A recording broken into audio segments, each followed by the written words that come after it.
Whoop. Whoa, whoa. Sorry for the whiplash. Hey y'all, welcome back to Sitting with Ashley. I'm Ashley. Unfortunately my ring light stopped being cool and colorful, so now we just have this brightness to go with. Hey, welcome. We're gonna do a collective convo on releasing shame, okay? Shame is a feeling that we all have, and it is usually associated with from someone outside of us telling us we should feel a certain way about something. You should feel embarrassed. Aren't you embarrassed? Oh my god. Ew. Okay, people judging you makes you feel like you should have shame. Okay? Shame can also kind of be like hang on. Move this over. So okay, it's better. Where's my shit? Whatever. Okay. Oh, hang on. Okay, so releasing shame is an important part of our healing journey because nobody needs to carry baggage from someone else. Fuck that. So, what do you feel shame about? It's not really that easy because how it's going to show up for you is you are going to be projecting it onto someone else, okay? If you have, I wrote this topic down like last week and I'm still pretty unprepared to talk about it because it's such a crucial part. A lot of our inadequacies stem from this shame. And it looks like a lot of different things. So it's not really clear-cut, concise to even speak on, much less guide someone through. So let me just be aware that it comes from someone outside of you. So if you have this little voice in your head, like we all do, our parents or siblings or people that we really cared about judging, and that voice shows up for you in really inconvenient times when you're starting to feel good about something, or you're starting to feel passionate about something, or you've started collecting the pieces of yourself and putting them back together, and you're feeling whole and you're feeling good, and then all of a sudden there's this, like a hammer. There's this insert sarcasm here or insert thing here, and it's just it comes from these spaces in which someone made us feel so inadequate at some time. And the important part about healing is, okay, yeah, I got it, thank you.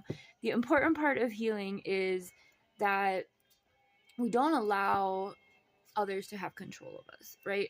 Healing is the process of reintegrating to our wholeness, right?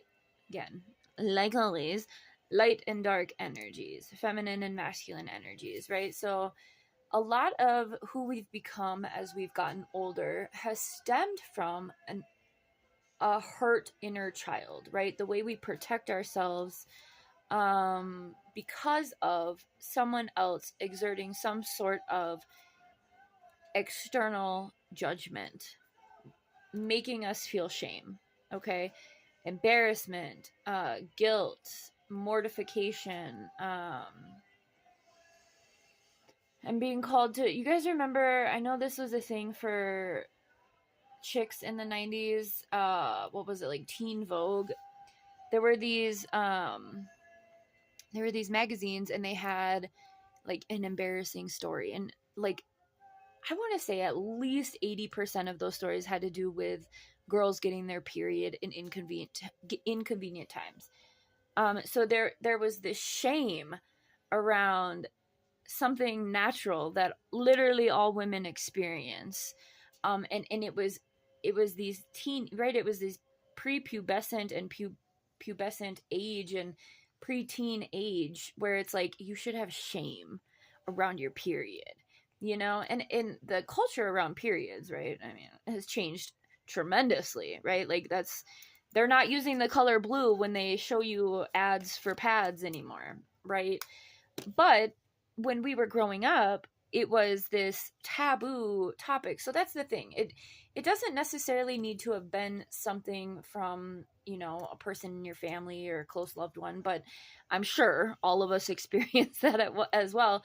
But also, you know, what societal norms were we brought up in, and the ways that we were encouraged to think about ourselves, you know, like even the shame around boys whose voices change, right? The same time period. You know, we were reading these embarrassing stories and being like, oh my God, I hope that never happens to me. And if it does, oh my God, you know, and I feel like there's a very fine line between solidarity and normalization and shame, right?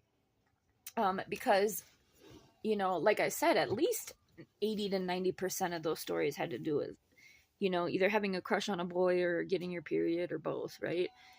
And like I don't know what it was like for boys growing up, but um those are such natural parts of being alive and like coming into, you know, who you are in that coming of age time period. So I hope that's a good example. I think that's a really good example. But yeah, like the boys and the voice changing, and you know, if there was shame around that, or even just like acne, now that Gen Z has like those little pimple stars and hearts and like little things that you guys put on your pimples, yeah, that wasn't a thing when we were growing up. It was like such a shame, right? Such a shame. Oh, interesting. I never made that connection. So when someone is putting like, again, an external judgment on you, we embody that.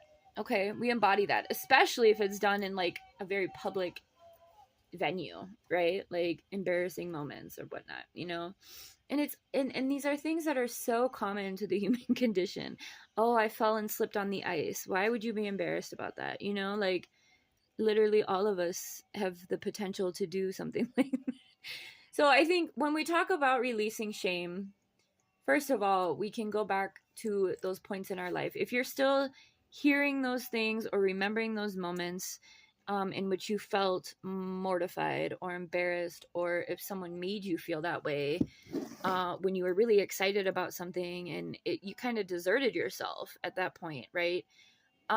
Because of that external judgment, now is the time to, you know, if you so choose to do the healing work, to heal those moments and also move forward not doing that to others, right? I think that it's so ingrained in our society, and it's very deeply embedded into, oh fuck, I have to do a hidden messages class today. It's fucking Wednesday. Oops. Whoopsie. Mommy went off the rocker today. Okay. I'll do that after this. But thinking about the way it's embedded in like comedy movies and stuff, when you come into consciousness and when you become aware of the subliminals and become aware of the ways in which you are being taught or conditioned to believe something or react a certain way about something, I'm losing my train of thought because now I'm thinking about hidden messages class. But anyway, it's important to release the shame associated, especially if you want to be like this whole version of yourself. So this is really important when we do inner child healing. And also when we take accountability for the ways in which we lash out at others, recognizing that that's not necessarily and probably isn't at all a characteristic of who you are, but more as a response to the ways in which you were treated, right? And so it's those cycles of abuse, right? When it's done to us, then we carry it on to others, unless we decide to normalize it and heal it and be like, you know, I made a mistake. Taking accountability and responsibility. And it's not necessarily always ours to take. And we can also call people out, hold others accountable for their behavior. Just because we do that doesn't necessarily mean that they're gonna, you know, apologize or take accountability. And I think when we also talk about releasing shame, it's important for us to recognize that this is something that we do for ourselves, and it's not something that we really need to involve another in, even if they were the one that caused us harm. When we get to a place of really healing ourselves, we can really empathize with people, but that doesn't necessarily mean that we need to allow them to continue treating us that way, right? Boundaries. I just did a collective convo about boundaries the other day. Making sure that once you do heal yourself, that you protect yourself, right? That doesn't mean like, build up walls that no one can get in, and like have a fort and you're like slingshotting people away from you. But I love analogies. But it does mean, allowing, I wrote this down the other day and I guess we can put it here. Allow people to show you their intentions and trust them when they do. And don't continue allowing yourself to be hurt by someone who's let you know that their intention is to hurt you. Everyone makes mistakes, but if this is a repeating pattern, and this person is really making you feel bad about yourself or picking on you or making fun of you, that person's a dick, man, and they need to get a fucking life, and they're very unhealed. And we can recognize it as that and just be like, oh, well, bro, you're projecting, you're very unhealed, and I'm not going to allow you to do that to me or to treat me like that. I know what's right for me. That's it. That's all. Peace, brah. That doesn't mean you can't have relationships with people, but it is important to, exert those boundaries. So I hope this was helpful. I'm gonna let you go because now I got to prepare for this class, which I totally forgot about. And then I'll be back with that. All right. Have a good one. Release the shame. Don't carry it with you. Acknowledge where it came from in order to release the behaviors that you have carried out because of it, and also heal that heart. All right. Have a good one.